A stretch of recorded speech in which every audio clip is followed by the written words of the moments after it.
Hello and welcome to our fifth and final Rugby Smart webinar for 2021. And this evening we'll be talking about the end of season review. I'm Wayne Masters. I'm a Regional Game Development Manager for New Zealand Rugby, and I'll be your facilitator this evening.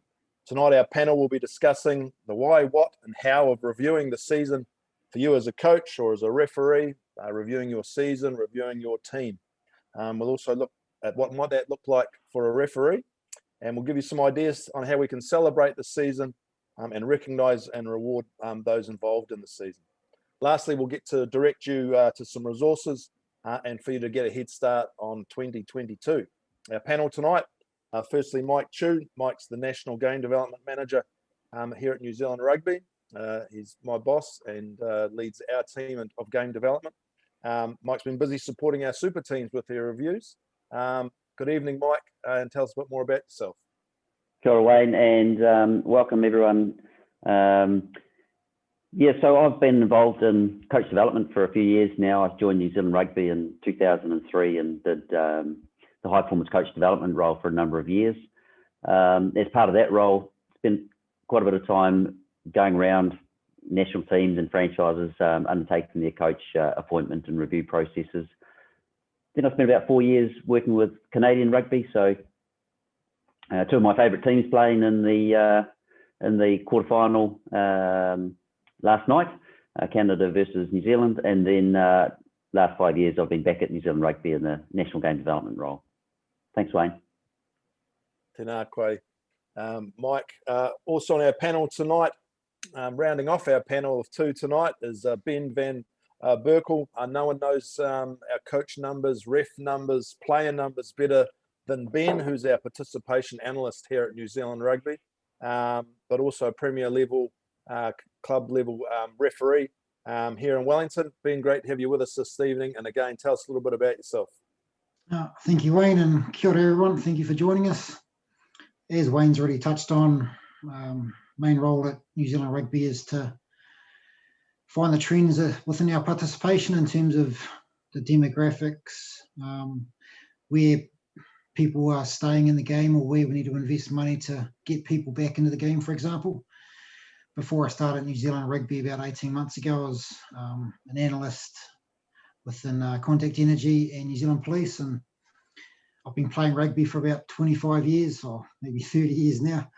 And I've been refereeing now for about 7 years and really enjoy that. It's a good way to stay involved in the game after a few injuries kind of stunted my rugby career, I suppose. Awesome, Ben. Giving back to the game, I love it. Yeah, talking about participation, that'll be a big driver for some of our conversations tonight about keeping people in our game. Remember, listeners, there's a question function at the bottom of your screen there. There's also a chat feature, so if you've got any questions you'd like answered, then please type those in. Likewise, if you've got some ideas you'd like us to share, then please put those in also. This evening will be about sort of maybe 35 to 45 minutes in duration, and then we can all go and make our onion dip and get our chips ready for a 9 o'clock kickoff for our All Blacks Sevens versus Fiji in the Tokyo Sevens final. I'm going to throw to you, Mike, straight away. What are the benefits? Why should we do a review? What's in it for us? Oh, look, I think ultimately we all want to be the best that we can be, and looking at the huge number of you on the call that want to get better. So that's why you're on this call, and ultimately we want our players to get better as well, and we kind of owe it to them to be the best that we can be as coaches. It gives the players a voice and helps them to improve, helps you to improve, and I think it all around helps us to enjoy the game more if we're constantly looking to improve, and that's probably why we do a review. It's not something to be seen as threatening at all, but something to be seen as a positive and helping us to get better. Hey, awesome. Thanks there, Mike. And we talk about game development. We often talk about our players and often we talk about our coaches, but our referees are a big part of game development as well, as we all know. Ben, tell us a little bit about, what's the benefits of doing a review, in the sense of a referee. Yeah, it's really similar to what Mike said, but if we don't look at the past, we kind of can't improve for the future. So end of season review is hugely important in reviewing how your season's gone, and part of that is throughout the season you can have kind of self-reviews or speak to the people that are close to you, whether that be a referee, coach in my case, or even the coaches and the players that have refereed on the weekend. At the start of the season, you set it up in terms of you put some measures in place around what you want to achieve, and then at the end of the season you kind of review against those measures and start planning for the next season based on how you went against those measures, whether they need to roll over or renew from there. Yeah, looking at the past to help shape our future. Just thinking of our All Black Sevens team at the moment. I know there was a robust review went on after Rio 2016, and I'm sure that helped drive a lot of the planning and hard work that's gone on over the last 5 years to get us up to 9 o'clock this evening. So yeah, I like what you're saying there about using the past to look at the future. So Mike, we've talked about the why and Ben's backed that up for us in a ref context. Tell us a little bit about, when do we do reviews? Is there a time to do it? Is there, what's the benefits of doing it at different times? Yeah, interesting. I think most people would look at an end of season review typically, just as Ben said. I'd suggest that by the end of the season, there should be no surprises if you're doing mini reviews throughout the year. Doesn't have to be extensive, but you're just doing little check-ins. You'd hate to get to the end of the year and think, oh gosh, I wish I'd known that. I wish I could have changed that through the year. So I'd really recommend doing touch points throughout the year, checking in with your players, with the rest of your coaching staff, parents if you're coaching younger teams, regular check-ins throughout the year with an end of season review. Thanks, Mike. And I know for a lot of our coaches, referees and others out there that their season is finished, but I know particularly here in Wellington, there's another 5 weeks, I think, of age group and schools rugby. So there's still opportunities to do a review or check-ins within season, as well as starting to consider what we might do at the end of the end of the season. Ben, anything to add to that? I know that our referees, I know you do a referee development plan. That's part of what your season looks like. You want to talk to us about the timings of doing a review? Yeah, as I already touched on at the start of the season, most referees will create an individual development plan, an IDP, and some will also do a individual IPP, a personal plan, because you don't just want to focus on what's happening on the field. You're always trying to improve yourself as well. Like for me, it could be getting a better work-life balance, or not making rugby the be-all and end-all, and taking some weeks off, for example, just to sit back and relax, or get away for a weekend and spend some time with a partner and keep those brownie points going there, kind of thing. For me, I create a game plan every week, which is loosely linked into my development plan throughout the season, and I have a weekly review there. But at the midpoint of the season, I always catch up with my coach just to kind of, as Chewy's touched, it's a check-in. Is it kind of, red, amber, green? How am I going in terms of what I had planned? Do I need a review? Change them up because I've either already achieved those goals, or I know it's just not going to happen for me. But then, end of the season, I can look back at how I've gone in my game plans for the 20-odd games I've done that season. Look at the feedback that I've been given from the coaches, both my referee coaches and the coaches, the team coaches, and see if things have improved or if I have hit the marks that I wanted to. As a referee, I think it's a lot more dynamic week to week than a coach, because the influence that you have on a game is arguably more direct. And I can come off the field one week and think I completely nailed it, and another week it's like, oh, I didn't enjoy that game at all. So what's the triggers for not enjoying that game? Or again, what's the triggers for actually nailing a good performance? And so Ben, are you getting your partner to do your personal review as well with a red, green and amber light? Yeah, not just yet. I like that traffic light system, and I know Mike, we're going to get Mike to talk to some different frameworks that we might be able to use, simple frameworks such as the traffic lights later on. But thanks for that. And yeah, that balance is better. We talk about balance is best for our athletes, and some really good work being done with Sport New Zealand around that space, but really important that coaches, managers, referees and other supporters of our players get that balance as well, so we can be our best. So thanks for that, Ben. Chewy, just going to throw to you. What might you include in a review? Good question. Look, I think, Wayne, it depends on the level that you're reviewing at and the age of your players, etc. So if you were coaching, I guess, a small blacks level, younger players, we've introduced a framework called FABS. FABS stands for, F for fun, enjoyment, the A for achievement, the B for a sense of belonging, and the S for safety. So, you can ask them general questions around each of those headings. So look, have we had an enjoyable season? Have we had fun? Have your players got better? You can be asking the players, have you got better? Are you a better passer? Are you a better runner? Are you a better kicker? So that achieve heading. Did you feel like you belonged to the team? Did you feel a sense of belonging? Did you feel a sense of camaraderie? Have a good culture on the team?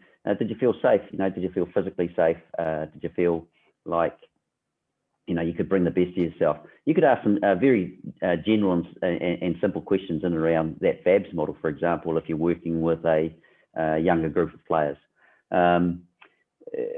Maybe with some older players, teenage players or club, your general sort of themes around what you'd ask would be around, what did I do well as a coach?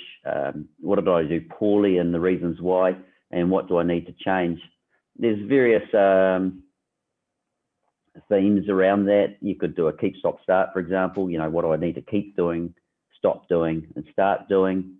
I know some people use a 3-2-1 system, for example, Wayne, where they say, okay, look, what are 3 things we did well, or 3 things I did well, 2 things that need more work, and 1 thing that needs to get to change right now. So there's a number of different formulas you could use, reasonably simple, but all based around that sort of thing of what are you doing well, what do you need to work on, what needs to change. Thanks, Mike. And I know we're going to put some things on Rugby Toolbox from our man Peter Harold there that looks after that. So on Rugby Toolbox, we're going to put some links to some frameworks, to some resources that can help with that. So some really great frameworks to use there, Mike. And yes, our FABS is a great model to be able to use as a gauge. Our season might not be measured on whether we win a world an Olympic gold medal.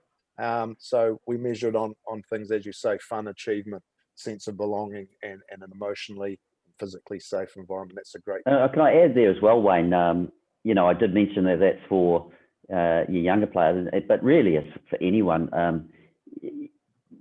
To be fair, when I've done reviews around Super Rugby, for example, or national teams, those are some of the headings that really still come through, because your sense of belonging, the team culture, the team environment, achievement, those headings are applicable right across the age range.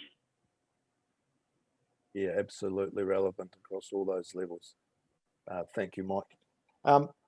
Just going back a little bit, Ben, to what you were talking about before, we were talking about sort of one of the things that I know from personal experience when being exposed to high-level, high-performance coaches is their ability to self-reflect and their ability to be proactive and asking for feedback. In a ref context, who are some of the people that you suggest you might talk to get some of that honest feedback, apart from your partner? What are some other people who you might reach out to? After every game, I try and catch up with the captains of both teams and the coaches of both teams, because the coaches are the key contacts off the field and the captains are the key contacts on the field, and you need to establish those relationships before the game, and then it's really important to get that feedback after the game. And it's not just a one-way feedback, it's a two-way, because the coaches and the captains will always ask you, how are my players, or any issues that we can address moving forward. It's just establishing those relationships, but they'll be the two key ones. But for me as a referee, there's normally another referee there watching me, or if I'm lucky enough to have assistant referees or touch judges, always ask them for feedback. Like Chewy touched on, one thing I do if I do have assistant referees is just ask them what's one thing I did well and one thing I need to improve on after each game. It's just a little takeaway that I can log and then potentially add to my review. And it's a good way to open my kind of self-reflection in terms of getting the feedback from them, as opposed to I can think what I want, but I can be completely wrong at the same time. So if you're not getting those outside Ben, referees are never wrong, Ben. Once. Thank you for that, Ben. Yeah, and a lot of people will give you feedback that's not asked for as well, I'm sure. But really important that people understand that you're refereeing at a club level here in Wellington, and important that people know that those processes go on. That you're having those discussions after your game, reviewing things on a Monday, and then going to your referee association meetings and working through things. So it's really important that everyone knows those things that are going on, and it's a really hard thing for us to do as coaches or referees or whatever, to have those courageous conversations and to be open to that feedback. But we've all got blind spots, and it's a great way of us knowing what those blind spots are. And as Chewy said, doing that regularly throughout the season can help us. Help us in our stitch in time to help us know things that we wished we would have known at the end of the season. Mike, just following on from that, so how might we? Ben talked about having conversations with captains afterwards and referee coaches, having those discussions. What are other ways that you might carry out a review? Yeah, look, I think you can. I guess you can do a very simple review where you just maybe ask a few people, through to a very extensive review where you do a survey, so a mixture of quantitative and qualitative feedback, and generally what we call 360 feedback. So you're talking with, you get, say, an independent person to come in, and they would do interviews with, say, players, other coaches, the management of the organisation, parents. So it's a 360 feedback process, as well as focus groups, for example. So you could get a group of players together, ask them a whole lot of questions, so you start to get themes that come out of the feedback. And you add to that, say, some survey information, so you get some quantitative information. So I guess that's sort of gold standard, where you might spend quite a lot of time and resource and an independent person doing it, but you can get a lot of that same sort of information if you're coaching a younger team or a school team, and you ask another teacher or a parent to come in and maybe just talk to the players, or just hand out a quick survey form. You can develop your own on SurveyMonkey, or you can just hand out a short questionnaire. I like to use what are called Likert scales, which are numbers. So you would say, okay, on a scale of 1 to 5, 5 being great, 1 being really poor, how did I rate in this area? So that gives you something to anchor yourself on. You might get an average of, say, for example, 3 out of 5 or 6 out of 10. And that gives you a bit of a talking point and a discussion point with the people that have given you feedback. So, okay, so how can I move from a 6 to a 10, or from a 3 to a 5? And those are some of your gaps and sort of things that you can focus on getting better at. Hey, thanks, Mike. One of our long-time listeners, first-time callers, has asked how they might get feedback from their high school or college players, and I think you've sort of answered it there. Really important that when we listen to our players. As we know, we had a discussion today, Mike. Players will vote with their feet. And so, but I think you've answered that well. You like some SurveyMonkey, giving our players a voice, particularly our teenage players. So hopefully that's what you've just said has helped answer our listeners' question. I think it's important as well, Wayne, to when you get that feedback and it goes to you as the coach, for example, that you also reflect it back to the players in summary and say, hey, look, this is what I heard from you, and this is the sort of things that I'm going to work on to get better. But also you'll get a lot of positive feedback, and I know often people, when they get feedback, they kind of ignore the positive and they go straight to all the critical feedback. But hey, take on board the positives as well. Yeah, find the good. Absolutely. Work on the strengths. Part of that is also celebrating success.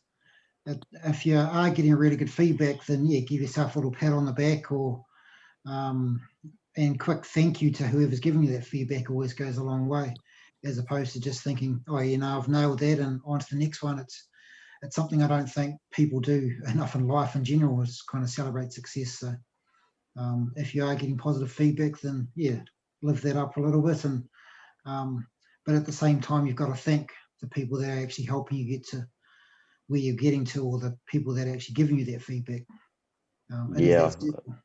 Absolutely, Ben. I think as well, you got to make sure you don't throw the baby out with the bathwater. I remember I'm just out of therapy about it, 2007 with the World Cup, and New Zealand not doing so well, and there was a big extensive review, cost tens of thousands of dollars. But one of the things was, yes, we changed a whole lot of things out of that review, but there was also a lot of good things that happened. And so make sure that when you do your review process, you take on board the positives and don't sort of think, okay, well, we've got to throw everything out and start from scratch. There's always some good stuff to work on. I'll just reiterate one more thing is you don't necessarily need to work on something that's in vogue, so to speak. Like one example I had was I was lucky enough to go to a referee camp in Japan, and we had a top 14 scrum coach come in. And all of a sudden, all the other referees at that camp were working on scrums the next game.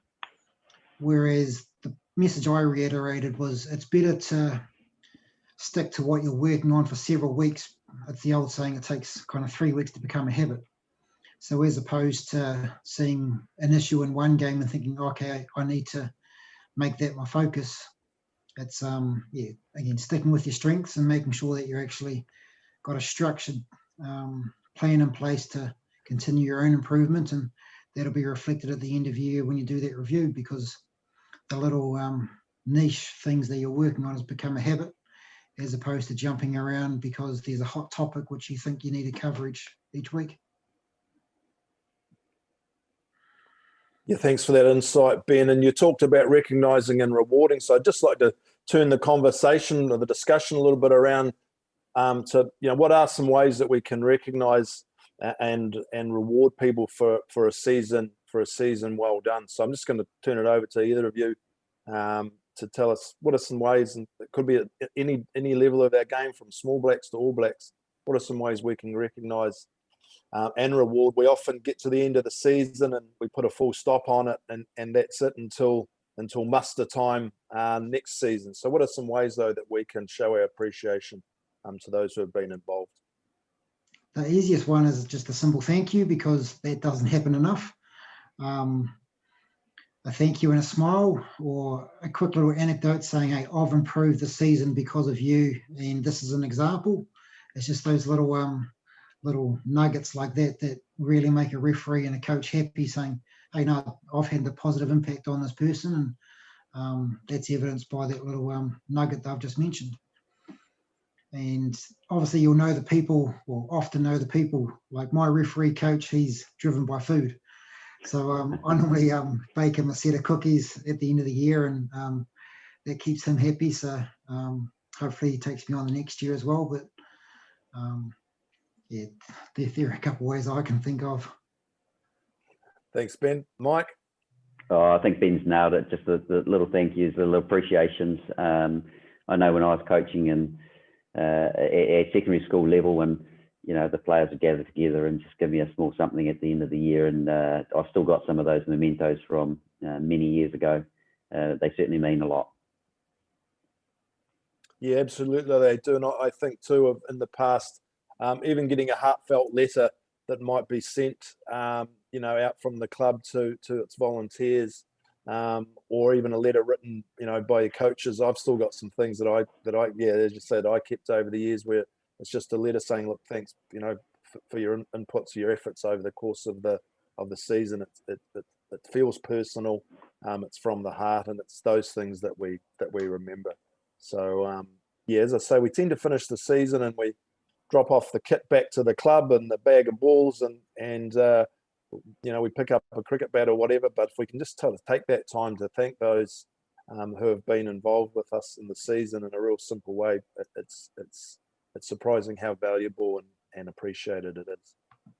Hey, I see, Wayne, I see a question from one of our listeners about players, and I'd suggest that all the stuff that Ben and I have talked about this evening are equally applicable to players, you know, in terms of your review. Hey, what are you doing well? What are you not doing so well? What are you going to work on? Reasonably simple questions, but getting alignment on the answers between coach and player, so critical.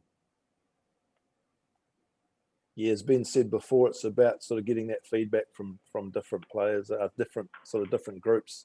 So being, you know, courageous to have those conversations with our coaching staff, if there's more than one of you coaching, or with the manager, reaching out to our players, to our supporters, to our parents, our caregivers, and seeing how they felt the season went, is really important as well. So how do we celebrate the season? What are some things we can do to celebrate the season?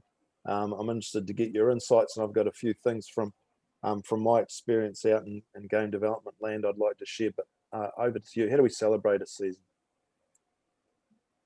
One thing that we as a referee group is this weekend after our big club finals, we're all getting together for a couple of beers, and just, yeah, it's that kind of collaborative approach, getting together and having a bit of fun together. We might not chat refereeing at all. It's just that social connection, and kind of, yeah, the season's getting close to being over for some referees. So it's just, yeah, relaxing together and establishing that rapport, which will carry on over summer when you catch up again, or you might not see them again for another 6 months until kind of March next year when the season kicks off. So yeah, it's just a good way to go out on a high by having a bit of fun together and relaxing. Mike, yeah, what would you like to add? I'd just say that celebrate that sense of belonging that the team has created over the year. For most teams, it will never be the same team again. There'll always be a player or two, or a management or two that departs. Is, you know, certainly can't think of any professional team that's exactly the same from one year to another. So it's celebrating that time that you've had together. It will never be the same again. Yeah, and something like that, you know, you can create some artifacts or some memories. So, you know, there's always a keen photographer. It seems to be on the sidelines of most games that I go and watch these days across the different grades. So, you know, getting that avid supporter who's a photographer to make up a little album of memories of the season, or doing an informal team photograph that gets, you know, that all the players get. I remember that probably before your time, Ben, but, you know, in the old days, you'd have a school yearbook, you know, and there'd be reports on the sports teams and pictures of the sports teams, and maybe a little. I think they call that Facebook these days, Wayne. Yeah, and a little comment from the coach. So yeah, send a newsletter or a letter or an email or a card out to your players, because there'll be something that each player's improved on, something courageous that they've done, some something that they've improved on, something noteworthy, you know, an act of kindness that they've done, something that you'll be able to remember. That if you can write that down and have a little comment for every player, that how valuable that would be, and something they'll take away and remember the season by. Or, you know, all those, you know, an informal team shot taken by one of the caregivers or supporters that gets signed by everybody. It's those sorts of things that you can take away to remember those memories, because as you say, Mike, there'll be something that'll be different to the team from one year to the next. So important to keep those memories. Or, as you say, it might be a photo of all the players absolutely covered in mud, because if there's one game they'll remember from the year, it's probably the worst weather or something they had to deal with. And yeah, that can just be framed, or yeah, just that mental picture as well. I can still remember when I went to a cricket camp about 30 or 25 years ago, back when I was about 10 or something, and I got a report card, and I still remember it said budding leg spin bowler, perhaps the next Shane Warne. And that's just still stuck with me now, even though that never came true. But I was like, hey, no, bring it on. That's a bit of motivation. Yeah, it's something that you remember, you know. So yeah, I think those things are really good. I think something that our referees do really well is the long service awards. I know New Zealand Rugby produce those that get sent out, I think, to the different referee associations. You'd know more about it, Ben, but I know that you know, there's recognition for sort of 5, 10, 15, 25 year or longer long service things. I think that's something that referee fraternity do really well. And that's something that, you know, a simple certificate or just that recognition of that time and services is good to be recognised. I know at the moment, a bit of a shout out, there's a 60-year long service award going out to Donald Hodge in Taranaki, who's been a referee for 60 years. So that's, I mean, that's a long service. That deserves a certificate. But yes, as we say, really some really simple things. Doesn't need a lot of budget or resource. There'll be lots of supporters and caregivers of teams that would be willing to help out with that. And that's something that, you know, someone will take away with them and treasure. We've all just given examples of things that we've had in the past that we still keep and refer to. So that's good. Anything else, crew? I think we'll start to probably wrap things up and start to get ready for this 9 o'clock final. No, that's great, Wayne, and I really appreciate those that have dialed in, because obviously you're keen on stuff and want to get better, and so look, we really appreciate your service to rugby. Yeah, I'll just kind of reiterate that. Yeah, it's been great. Thank you to everyone who's dialing in. And one way that really helps the end of year review is to set some measures at the start of the season around what you want to achieve, because then your end of year review can be based around those, as opposed to just getting to the end of the season and go, well, how was it? I just find a review happen, well, is a lot more effective if it's actually against something that you planned that you wanted to achieve. So do a bit of work before the season starts off, and that can be not individually, that can be as a whole team as well. And then once the season's finished, you can review against those measures that you've set. Thank you, Ben. Yeah, front-footing things, so we've got something to measure moving forward. A nice little thing for us to finish with. So yeah, on behalf of New Zealand Rugby, I echo the sentiments of Ben and Mike, and thank everybody for their service and the great work they're doing out there in our community space, whether it be coaching, whether it be managing, whether it be on the sidelines, whether it be match officiating, because we don't have a game without all you great people. For extra resources, go to rugbytoolbox.co.nz, and we'll put some links to some resources there. The off season's a great time to upskill, particularly as a coach. I know our provincial unions run a lot of their DRCs in the summer, in the new year, which is our World Rugby Coaching Level 2. I know there's 3 performance courses or World Rugby Level 3 coaching courses that'll be going on from the 2nd to the 5th of September. They're all aligned, one in the north, one in central, and one in the South Island. So get in contact with your provincial union if you're an aspiring coach that wants to take it to that next step. And also talk to your provincial unions around other opportunities to upskill, whether it be in the referee space. And keep an eye, as we say, on Rugby Toolbox. There's some great things to keep you busy to get us all ready for that season in 2022. Whānau, all the best. Fingers crossed for 9 o'clock this evening. Thank you to our panelists, and Pō Māori.